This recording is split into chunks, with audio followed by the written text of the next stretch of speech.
Welcome, everybody. This is our countdown to Doomsday, where we are rewatching and reviewing all Marvel MCU movies in chronological order. This is episode 2, so if you missed episode 1, please go back and watch that one. It is Captain America, the First Avenger. However, today's movie is Captain Marvel.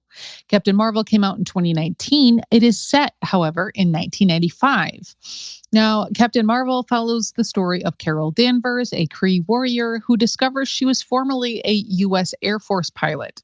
After crashing on Earth, she teams up with Nick Fury to uncover her past, harnesses her immense light speed power cosmic abilities to end the Kree Skrull Galactic War. All right, Grumpy. So tell us about the box office for this one. Box office was pretty strong, actually. Finished at number 5 on the year. Okay. Little over 1.1 billion worldwide. Ooh, that's a billionaire, huh? That's a billionaire. Yeah, Wow. 2009 had 9 movies over a billion. 2019. Worldwide. Or yeah, sorry, 2019. How many did you say? They had 9 movies that were over a billion. $9 billion movies. Wow. That's a big year, but again, this is pre-COVID. Mm-hmm. So what are they? We'll go down from 9 to 1. You got Aladdin, you got Toy Story 4, Star Wars Episode 9, The Rise of Skywalker, you got Joker, Captain Marvel, Spider-Man Far From Home, Frozen 2, The Lion King, and Avengers Endgame. So Captain Marvel and Avengers Endgame came out the same year. And Spider-Man Far From Home. And Spider-Man. Oh, man, that was a jam-packed year. Yeah, that was a pretty good year. Wow. Okay. So what did you think of Captain Marvel on the rewatch? Just as bad as the first watch. Yeah, bad. Hard to follow, honestly. Like, you have to be really paying attention in order to pick up on some of the stuff, and it doesn't make you want to pay attention. Yeah. It doesn't grab exactly. Yeah, that's what I was gonna see if I could clarify a little bit. Not like it's hard. The story's hard to follow from like an understanding perspective. It's hard to follow from an interest perspective. Yeah. Just because like it wasn't compelling.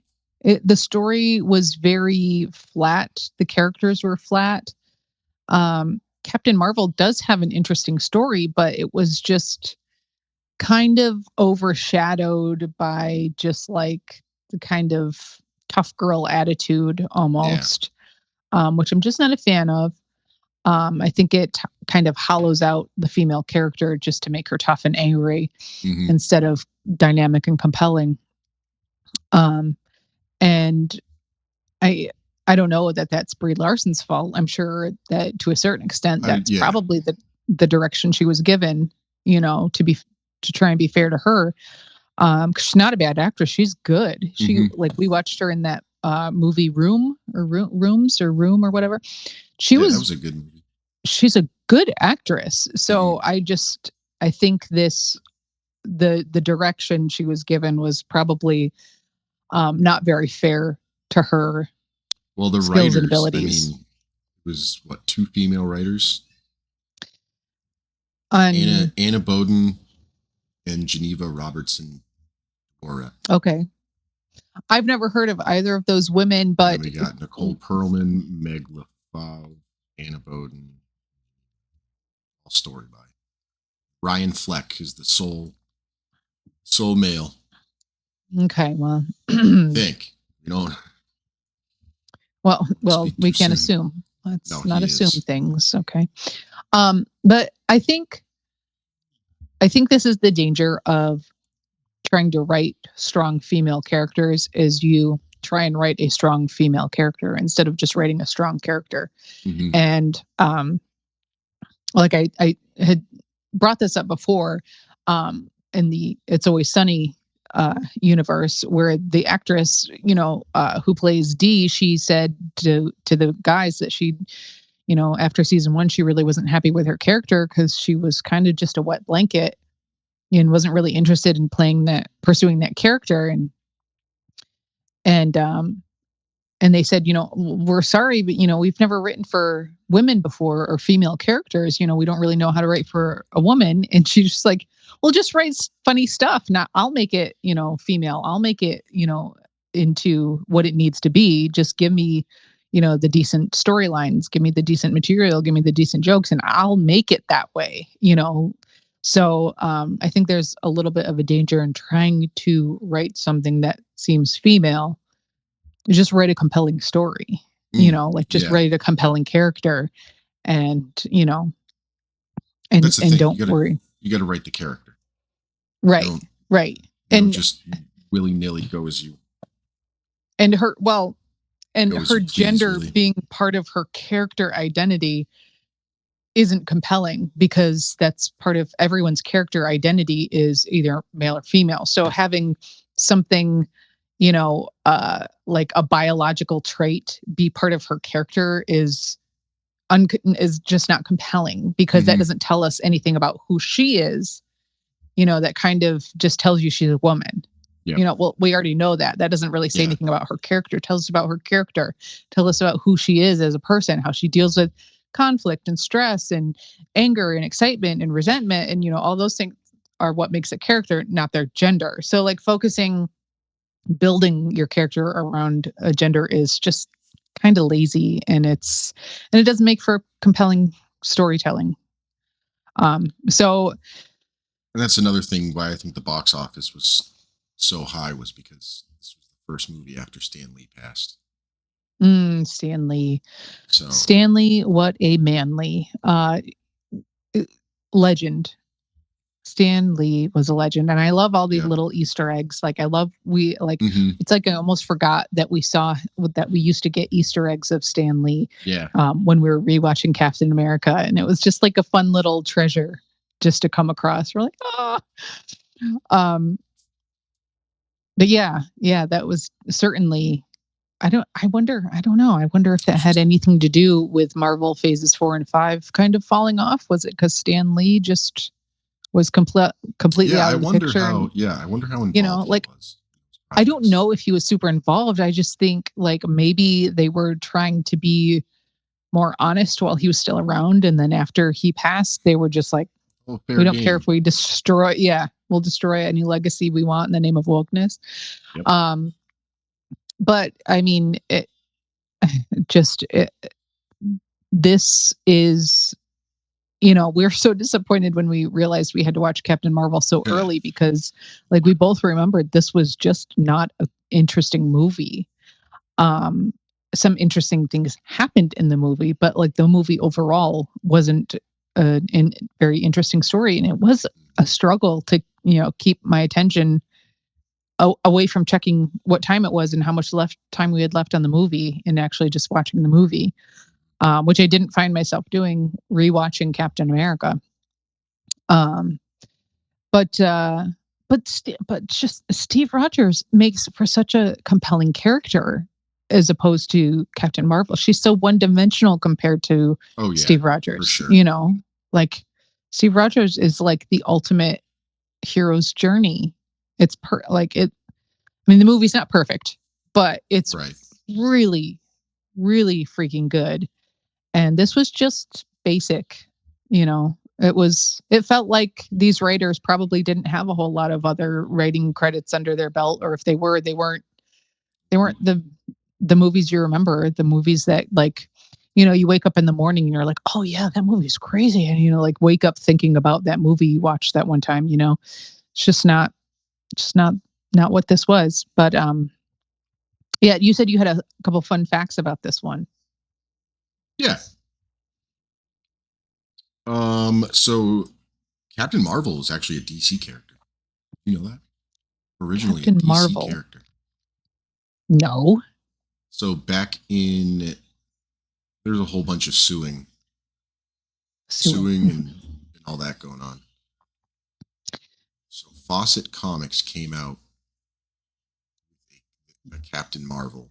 They got sued for it in 1941 by DC, who said that that was too close to Superman. It's copyright infringement of Superman, Oh. which they won.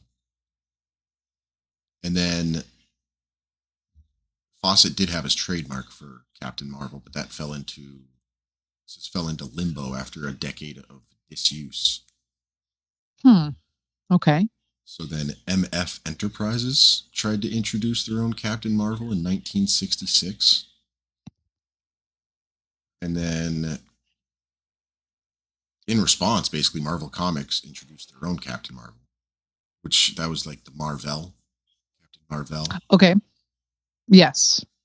And they somehow successfully sued MF Enterprises Hmm. and won because they That's had it interesting. trademarked. And then DC Oh, okay. tried to revive Fawcett's Captain Marvel themselves in 1972. And then they couldn't because Marvel disappeared. Oh. Okay. You're back. Hey. But yeah, that's a strange it's a very long story, but I guess it really does matter, who does own the trademark, who's got Mm-hmm.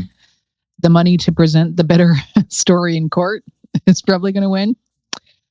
Um, so yeah, that is very interesting. I had no idea. I've never heard that before. Thought that was a good one.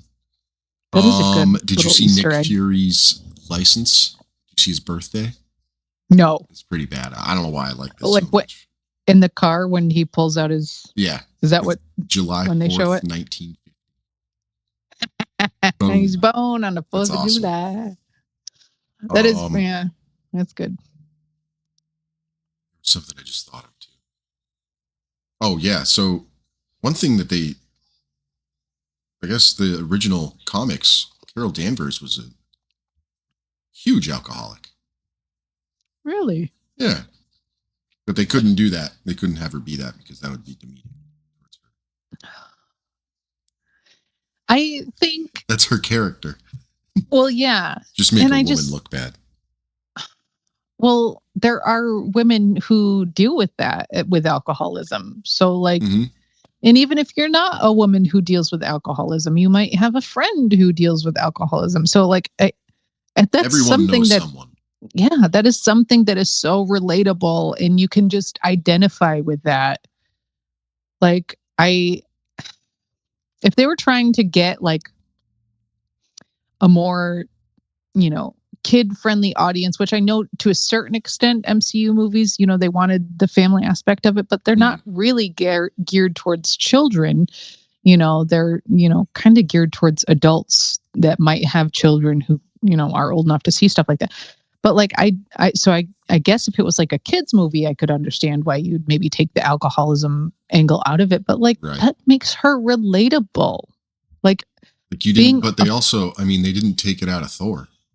The one where he's super fat and drinking yeah, beer, and because didn't take it out everyone for knows him. what it's like. Yeah, because everyone knows what it's like to crash out, and you want to see you could identify with someone who's on top of the world, has all these power, and then just kind of falls apart, but manages to get back up and get your act together again. That's what every human being can identify with. So, like, stripping her of her, of anything that might be perceived as negative, well, that's kind of dehumanizing in a way. Oh, You could yeah. honestly argue, like you're For sure. stripping away her humanity by making her flawless, like that's really disappointing. I think that's pretty much all I got.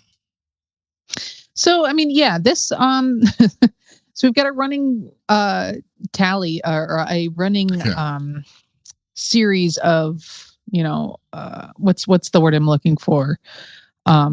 Standings. Yeah. So Make a as of bracket. week 2, yes, as of week 2, the bracket is Captain America is number 1. Yep. Captain Marvel's number 2. Next week we are on to Iron Man. Is that correct? Yeah. I'm really excited for Iron Man next week. That'll be really good. I have a pretty good feeling that however 1 and 2 stack up next week, Captain Marvel will remain at number 3. I have a feeling. No, I've actually seen Iron Man's the one I've seen the most.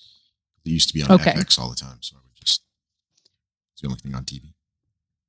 I don't really remember too much about it. I did watch it when it came out. It's been a while since I've seen it. Yeah.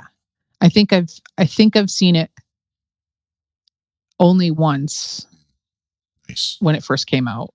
Well, Good. not maybe first came out. I think it was a little bit after, maybe in the year following it or something like that. That close to release time. So yeah, everybody meet us back here next Wednesday for episode 3 in our Countdown to Doomsday series for our rewatch and review of Iron Man.